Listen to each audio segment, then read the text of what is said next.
हमारा उद्देश्य किसी की धार्मिक भावनाओं को ठेस पहुंचाना नहीं है, बल्कि झूठ से पर्दा उठाना तथा सच्चाई को उजागर करना है।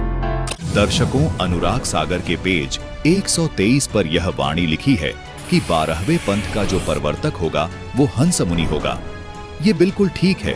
दर्शकों, ये नितिन दास अज्ञानी तो है ही, इसमें कोई दो राय नहीं है, लेकिन इसी के साथ साथ ये एक नंबर का झूठा व्यक्ति भी है। ये अज्ञानी 10 मिनट के अज्ञान में 11 झूठ आराम से बोल लेता है। एक बार तो ये अज्ञानी संत गरीब दास जी महाराज जी को हंस मुनि बता रहा है और फिर बाद में विचार करता है कि संत गरीब दास जी को हंस मुनि बताने से तेरी दुकान नहीं चलेगी, इसलिए अब संत रामपाल जी महाराज जी को हंस मुनि बता रहा है। दर्शकों, पहले देखिए इसकी ये वीडियो। ये बहुत शातिर लोग हैं। आज तक रामपाल जी महाराज ने कभी 12वें पंथ के कालदूत हंस मुनि का जिक्र तक नहीं किया। दिखा दो कोई वीडियो। नहीं किया। दिखा दो रामपाल जी की कोई वीडियो जिसमें 12वें पंथ के हंस मुनि कालदूत का जिक्र किया। ये तो हमने भेद खोला। हमने बताया कि 12वें पंथ में कालदूत बैठा हुआ है, हंस मुनि नाम रखा है उसका हंस मुनि। क्यों? वो अपने आप को परमात्मा का हंस दिखाने की कोशिश कर रहा है कि मैं परमात्मा का हंस हूं, लेकिन सारे कर्म मुनियों वाले कर रहा है। क्या किया मुनियों ने? ये मंत्र जाप ही तो किए सारे। तो तुम्हें हंस बना के क्या बना दिया? मुनि बना दिया उसने। आशा लगा दी हंस बनाऊंगा और पकड़ा दिया मुनियों वाला ज्ञान। तो वही हंस मुनि है और उसमें उसकी पहचान लिखी है कि वो तरह तरह की करामातें दिखाएगा। किसी का कैंसर ठीक हो गया, किसी के दांत दर्द ठीक हो गया, किसी का पेट दर्द ठीक हो गया, किसी का ये ठीक हो गया। वो लिखा है उसमें साफ। और क्या लिखा है कि वो अपने आप को कबीर घोषित कर देगा कि मैं ही बंदी छोड़ कबीर हूं। अरे अपने गिरेबान में देखो, तुम ही हो वो हंस मुनि जो करामातें भी दिखा दिखा के लोगों को इकट्ठा कर रहा है और खुद को कबीर भी कहला रहा है। दर्शकों, इस अज्ञानी नितिन दास ने संत रामपाल जी महाराज को ईर्ष्यावश हंस मुनि कहा है और ये भी कहा है कि वो अपने आप को कबीर कहेगा। इसके लिए इसने कबीर सागर के अध्याय अनुराग सागर के पेज 123 का हवाला दिया है। दर्शकों, जैसा कि कबीर सागर के इस लेख में लिखा हुआ है कि हंस मुनि 12वें पंथ का प्रवर्तक होगा। सर्वविदित है कि 12वें पंथ के प्रवर्तक संत गरीब दास जी महाराज जी हैं और वाणी के अनुसार संत गरीब दास जी महाराज जी ने अपने आप को कबीर कहा है। अब विचारणीय विषय ये है कि यहाँ तो संत रामपाल जी महाराज के हंस मुनि होने का दूर दूर तक कोई वास्ता नहीं है। बिना सिर पैर की बातें करने वाले इस अज्ञानी नितिन दास को पता होना चाहिए कि संत रामपाल जी महाराज 12वें पंथ के प्रवर्तक नहीं हैं, बल्कि 13वें पंथ के प्रवर्तक हैं। कबीर साहिब जी ने अपनी वाणी में कहा है, संवत 1774 होई, तादिन प्रेम प्रकटे जग सोई। 12वें पंथ प्रगट होवे बाणी, शब्द हमारे की निर्णय थानी। अस्थिर घर का मरम न पावे, ये 12 पंथ हम ही को ध्यावे। दर्शकों, कबीर सागर में स्पष्ट है कि 12वें पंथ के प्रवर्तक संत गरीब दास जी महाराज हैं और अनुराग सागर की इस वाणी के अनुसार संत गरीब दास जी महाराज हंस मुनि हैं। लेकिन दर्शकों, ये भी बिल्कुल स्पष्ट है कि कबीर साहिब जी कह रहे हैं, 12वें पंथ में मेरी वाणी प्रकट होगी और इन 12 पंथ वालों को ये समझ नहीं आएंगी। इसलिए ये 12 पंथ वाले साधक असंख्य जन्म सतलोक नहीं जा सकते। इस कारण इस 12वें पंथ में मैं कबीर स्वयं चलकर आऊंगा। कबीर परमेश्वर जी ने वाणी में कहा है, 12वें पंथ हम ही चलावें, सब पंथ मिटाकर एक ही पंथ चलावें। दर्शकों, स्पष्ट है कि यहाँ से कबीर साहिब जी का रोल शुरू हो जाता है, क्योंकि संत गरीब दास जी महाराज से 12वां पंथ शुरू हुआ। कबीर परमात्मा ने संत गरीब दास जी से अपनी वाणी को प्रकट करवाया। गरीब दास जी के पंथ में इन वाणियों को पढ़ा गया, लेकिन गरीब दास पंथ वाले इन वाणियों को समझ नहीं पाए। फिर कबीर परमेश्वर अपनी वाणी के अनुसार 12वें पंथ में स्वयं संत रामपाल जी महाराज के रूप में चलकर आए और 13वें पंथ की स्थापना की। और अब सब नकली पंथों को मिटाकर केवल एक आदि सनातन पंथ की स्थापना कर रहे हैं। दर्शकों, आपको शंका हो सकती है कि गरीब दास जी तक यही सभी 12 पंथ काल के पंथ थे, तो ये कैसे यकीन किया जाए कि काल के पंथों में परमात्मा कबीर जी का पंथ उदय हो सकता है, तथा कैसे भक्त समाज को आध्यात्मिक लाभ प्राप्त हो सकता है। आइए आपको एक बहुत ही सटीक उदाहरण के माध्यम से समझाते हैं। दर्शकों, आज वैज्ञानिकों ने प्रमाणित कर दिया है कि किसी जामुन के पौधे पर आम के वृक्ष की कलम चढ़ा दें तो बेशक नीचे का तना यानी जड़ जामुन की है, लेकिन उस पौधे में जो आम के वृक्ष की कलम लगाई गई है उस पर आम के फल ही लगेंगे। इसी प्रकार संत रामपाल जी महाराज 12 पंथों में यानी हंस मुनि वाले पंथ में चलकर आए हैं, लेकिन आम के वृक्ष की कलम की तरह 13वें पंथ की ये यथार्थ भक्ति रूपी कलम सर्व मानव समाज को आध्यात्मिक, शारीरिक और भौतिक लाभ रूपी फल दे रही है। निसंदेह आज 13वें पंथ को स्वयं कबीर साहिब जी संत रामपाल जी महाराज के रूप में चला रहे हैं। इसलिए संत रामपाल जी महाराज अपने आप को अगर स्वयं कबीर साहिब कहते हैं तो ये सोने सा खरा सत्य है। इस अज्ञानी के पेट में दर्द व्यर्थ ही हो रहा है, क्योंकि कबीर साहिब जी ने कबीर सागर के खंड बोध सागर अध्याय स्वसम वेद बोध के पेज 121 में कहा है कि जब चौथा युग कलयुग आएगा उस समय मैं अपना अंश भेजूंगा। अपने इस पहले वचन को पूरा करते हुए कबीर साहिब जी ने संत रामपाल जी महाराज को अपने अंश अवतार के रूप में भेजा। उसके बाद कबीर साहिब जी ने कबीर सागर के खंड बोध सागर अध्याय कबीर वाणी के पेज 137 पर कहा है कि 12वें पंथ में मैं स्वयं चलकर आऊंगा और सब पंथों को मिटाकर एक 13वां पंथ चलाऊंगा। कबीर साहिब जी ने अपने इस दूसरे वचन को भी पूरा किया और सन 1997 में कबीर साहिब जी स्वयं 12वें पंथ में आकर संत रामपाल जी महाराज को मिले तथा उनको सहशरीर सतलोक भेज दिया तथा तब से संत रामपाल जी महाराज के रूप में स्वयं कबीर परमात्मा जी ही लीला कर रहे हैं। यानी कबीर साहिब जी ने अपने दोनों ही वचनों को पूरा किया। अब अगर संत रामपाल जी महाराज अपने को स्वयं कबीर कहते हैं तो इसमें तनिक भी मिथ्या नहीं है, क्योंकि कबीर साहिब जी ने खुद ही कहा था कि मैं स्वयं आऊंगा या अपना कोई अंश भेजूंगा। दर्शकों, जैसे भारत देश का राजदूत भवन अमेरिका में है तथा वहां भारत देश का राजदूत भी है, सर्वसाधारण को भी पता है कि वो राजदूत स्वयं में भारत सरकार है, यानी वो भारत सरकार का प्रतिनिधित्व करता है, क्योंकि वो राजदूत स्वयं भारत के प्रधानमंत्री की पावर से युक्त है। अमेरिका में वो राजदूत प्रत्येक कार्य भारत सरकार के तौर पर करता है तथा स्वयं को भारत सरकार बोलता है। इसी प्रकार अगर संत रामपाल जी महाराज जी स्वयं को कबीर साहिब जी कहें तो किसी को भी कोई आपत्ति नहीं होनी चाहिए, और अगर किसी को आपत्ति होती है तो ये उसकी अज्ञानता ही है। आगे इस अज्ञानी नितिन दास ने कहा है कि हंस मुनि वो होगा जो करामात दिखाएगा, वो कैंसर को ठीक करेगा, किसी के पेट का दर्द सही करेगा, किसी का मकान बनाएगा और ऋषि मुनियों वाले नाम जाप करने के लिए देगा। दर्शकों, इस अज्ञानी नितिन दास ने हंस मुनि की ये पहचान बताई है। ये स्वयं स्वीकार करता है कि संत रामपाल जी महाराज अपने अनुयायियों के कैंसर को भी ठीक कर देते हैं, मकान बना देते हैं, आदि आदि। इसलिए संत रामपाल जी महाराज हंस मुनि हैं। दर्शकों, वैसे तो इस एपिसोड में यह प्रसंग आ चुका है कि कबीर सागर में द्वादश पंथ के प्रवर्तक को हंस मुनि बताया गया है। फिर भी एक बार यदि इस अज्ञानी के नजरिए से देखा जाए कि इस अज्ञानी के द्वारा बताए गए लक्षणों के आधार पर जैसे हंस मुनि करामात दिखाएगा और वो करामात संत रामपाल जी महाराज दिखाते हैं, इसलिए संत रामपाल जी हंस मुनि हैं। दर्शकों, पहली बात तो ये है कि इस अज्ञानी के पास कोई आध्यात्मिक शक्ति भक्ति नहीं है, इसलिए इसको पता था मेरे से किसी भक्त को कोई लाभ नहीं मिलने वाला। इसलिए एक बार फिर संत रामपाल जी महाराज के प्रति अपनी ईर्ष्या दर्शाते हुए उनको हंस मुनि बता दिया। यदि अपने शिष्यों के असाध्य रोग ठीक करना, उनके दुख दूर करना हंस मुनि के लक्षण हैं, तो इन लक्षणों पर सबसे ज्यादा खरे तो कबीर परमेश्वर जी उतरते हैं, क्योंकि कबीर साहिब जी ने भी सिकंदर लोधी के जलन का रोग ठीक किया। सिकंदर लोधी ने रामानंद जी की गर्दन काट दी थी, उनको जीवित किया।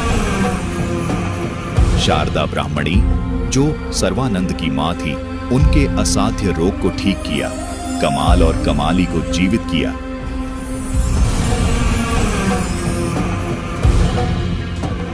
सम्मन के बेटे सेऊ को जीवित किया। आओ सेऊ जीव लो, ये प्रसाद प्रेम, शीश कटते चोरों के प्रसादा को नितक सेम।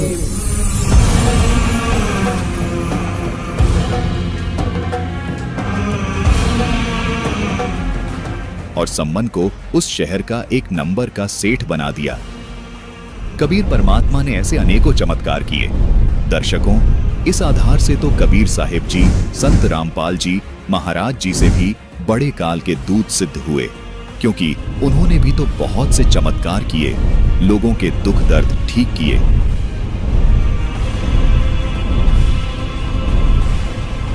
दर्शकों, इस अज्ञानी नितिन दास की बुद्धि का दिवाला निकल चुका है। केवल ईर्ष्यावश संत रामपाल जी महाराज जी को हंसमुनि बता रहा है, क्योंकि संत रामपाल जी महाराज जी ने इस अज्ञानी नितिन दास के अज्ञान की पोल इन वीडियोस में खोल दी थी। इसी कारण से ईर्ष्यावश इस अज्ञानी ने संत रामपाल जी महाराज को हंसमुनि बोला है। लेकिन दर्शकों, सत्य तो सत्य ही रहता है। वैसे तो ये बेशर्म आदमी है, सरेआम हर 10 मिनट में 11 बार झूठ बोल देता है और साथ में अपनी पुरानी कही हुई बातों को खुद से ही काट देता है। ये नितिन दास एक नंबर का अज्ञानी व्यक्ति है। दर्शकों, इस अज्ञानी नितिन दास ने कहा है कि जिसने 12वां पंथ चलाया है वो काल का दूत है और उसका नाम हंसमुनि है, और ये विवरण कबीर सागर के अनुराग सागर में लिखा हुआ है। दर्शकों, कबीर सागर के अनुराग सागर के पेज 123 पर ऐसा ही लिखा है कि 12वें पंथ का प्रवर्तक हंसमुनि होगा।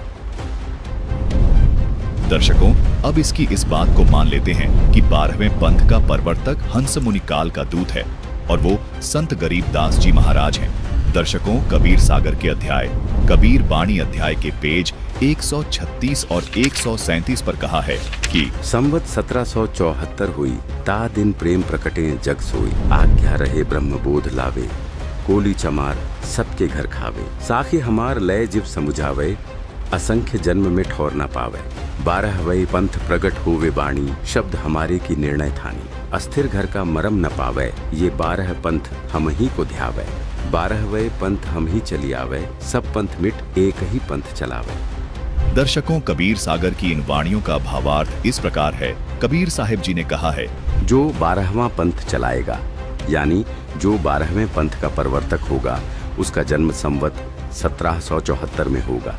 उसके द्वारा वाणियां बोली जाएंगी, जो तत्व ज्ञान होगा। उसके अनुयायी इन वाणियों को तथा कबीर सागर की वाणियों को पढ़ा तो करेंगे, लेकिन अर्थ अपने अपने आधार से लगाकर गलत साधना करेंगे, जिस कारण से वो असंख्य जन्म तक पार नहीं हो सकेंगे। यहाँ तक कबीर साहिब जी ने 12वें पंथ तक का खुलासा कर दिया है। आगे कबीर साहिब जी ने कहा है, 12वें पंथ में हम ही चलकर आएंगे तथा सभी पंथों को मिटाकर एक पंथ चलाएंगे और वो 13वां पंथ होगा। यानी 13वें पंथ के प्रवर्तक स्वयं कबीर जी हुए या उनके द्वारा भेजा गया उनका कोई अंश अवतार हुआ। जिस 13वें पंथ को आज संत रामपाल जी ने चलाया है, कबीर साहिब जी के 13वें पंथ को चलाने वाले संत रामपाल जी महाराज जी ही हैं। दर्शकों, इसी बात का प्रमाण हमें कबीर सागर के स्वसंवेद बोध अध्याय के पेज 121 पर मिलता है, जिसमें इस प्रकार से लिखा है, कबीर साहिब जी ने कहा है कि जब चौथा युग कलयुग आएगा तब मैं अपना अंश भेजूंगा। उस समय सारा संसार एक होगा, घर घर बोध विचार होगा, घर घर लोग सतनाम का जाप करेंगे, सभी परमात्मा के ज्ञान को समझ लेंगे, सभी प्यार से रहा करेंगे, सभी का काल बंधन टूटेगा। हे धर्मदास, ये मेरा वचन जो आज मैं आपको बता रहा हूँ, ये उस समय सत्य नजर आएगा जब कलयुग 5505 बीत जाएगा। तब तक तो ये मेरा वचन निराधार समझा जाएगा। देखिए ये वाणियां। दर्शकों, कबीर सागर में बोध सागर के स्वसंवेद बोध पृष्ठ 121 पर लिखा है, चौथा युग जब कलयुग आई तब हम अपनो अंश पठाई, काल फंद छूटे नर लोई, सकल सृष्टि प्रवाणिक होई, घर घर देखो बोध विचारा, सतनाम सब ठोर उचारा, 5505 तब ये वचन होगा सांचा, कलयुग बीत जाए जब एता, सब जीव परम पुरुष पद चेता। दर्शकों, आपने कबीर सागर के स्वसंवेद बोध अध्याय की वाणियां देखी। इन वाणियों में कबीर साहिब जी ने स्पष्ट कहा है कि चौथा युग जब कलयुग आई तब हम अपना अंश पठाई। स्पष्ट है कि यहाँ कबीर साहिब जी कह रहे हैं कि मैं अपना अंश भेजूंगा। दर्शकों, यहाँ पर विचारणीय विषय है कि कबीर परमात्मा द्वारा बोली गई इन वाणियों के आधार पर संत रामपाल जी महाराज कबीर परमेश्वर जी के विशेष कृपा पात्र संत हैं, यानी कबीर परमेश्वर के अंश अवतार हैं, जबकि ये अज्ञानी मदनपति पंथी नितिन दास ईर्ष्या और अज्ञानवश संत रामपाल जी महाराज को हंसमुनि और काल दूत बता रहा है। दर्शकों, आपने देखा कि कबीर साहिब जी की इन वाणियों के अनुसार संत रामपाल जी महाराज कबीर साहिब जी के अंश अवतार हैं। दर्शकों, यहाँ पर यह भी सिद्ध हो गया कि 13वें पंथ के प्रवर्तक या तो स्वयं कबीर साहिब जी हैं, क्योंकि उन्होंने कहा हम ही चलकर आएंगे, या फिर उनके द्वारा भेजा गया अंश अवतार होगा, जो कि संत रामपाल जी महाराज जी हैं। अब बात रही हंस मुनि की, तो कबीर सागर के अनुसार तो वो संत गरीबदास जी हुए। संत रामपाल जी महाराज जी तो हंस मुनि नहीं हुए। यहाँ भी इस अज्ञानी नितिन दास का अज्ञान आपके सामने प्रमाणित हो गया।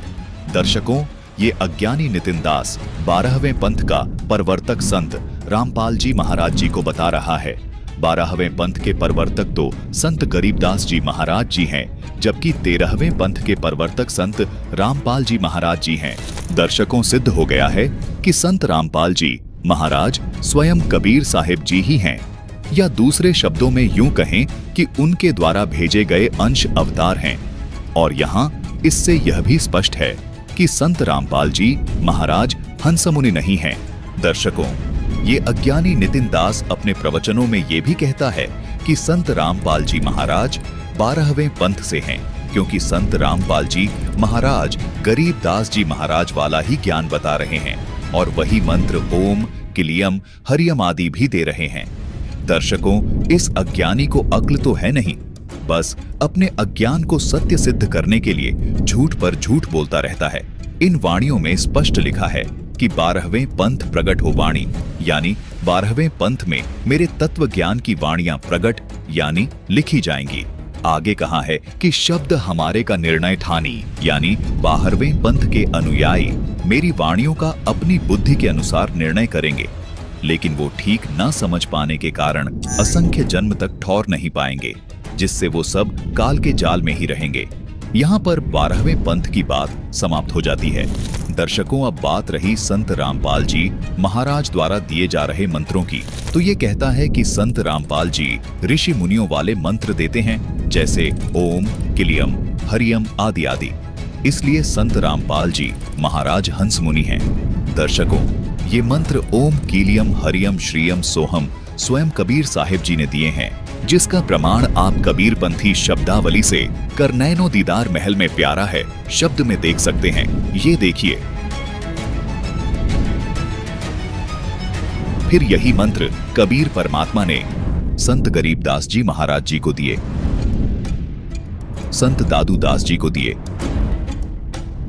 संत धर्मदास जी को दिए तथा बाबा नानक जी को दिए। दर्शकों, सिद्ध हुआ कि ये मंत्र तो स्वयं कबीर साहिब जी ने अपने शिष्यों को दे रखे हैं। इस प्रकार तो ये अज्ञानी नितिन दास कबीर साहिब जी को भी काल का दूत सिद्ध कर देगा। वास्तविकता तो ये है कि इस अज्ञानी नितिन दास ने संत रामपाल जी महाराज को नहीं, बल्कि कबीर साहिब जी को काल का दूत सिद्ध कर दिया। दर्शकों, इस अज्ञानी नितिन दास की बुद्धि का दिवाला निकला हुआ है, इसको कहीं ठिकाना नहीं दिखाई दे रहा है, इसलिए हर बात पे झूठ बोल रहा है ताकि इसकी गद्दी बची रहे। इस अज्ञानी नितिन दास की बुद्धि का दिवाला निकल चुका है, केवल ईर्ष्यावश संत रामपाल जी महाराज जी को हंस मुनि बता रहा है। सत साहिब